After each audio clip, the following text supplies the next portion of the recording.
Corona ಹಿನ್ನೆಲೆಯಲ್ಲಿ ಬಂದ್ ಆಗಿದ್ದ ಉಡುಪಿಯ ಶ್ರೀಕೃಷ್ಣ ಮಠ ಸೆಪ್ಟೆಂಬರ್ 28ರಂದು ತೆರೆದುಕೊಂಡು ಮಧ್ಯಾಹ್ನ 2ರಿಂದ ಸಂಜೆ 5 ಗಂಟೆಯವರೆಗೆ ಭಕ್ತರಿಗೆ ದೇವರ ದರ್ಶನಕ್ಕೆ ಅವಕಾಶವನ್ನ ನೀಡಿತ್ತು.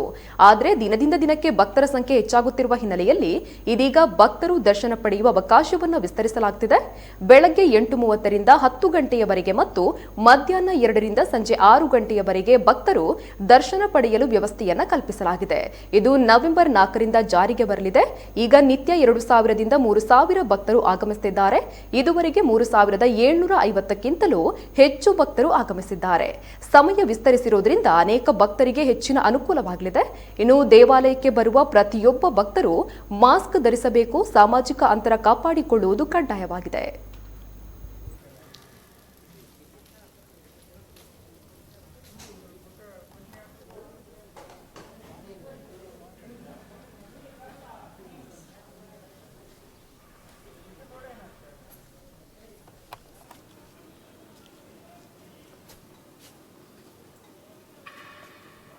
ನೀರು ಮಟ್ಟಕ್ಕೆ ಹೋದ್ವಲ್ಲ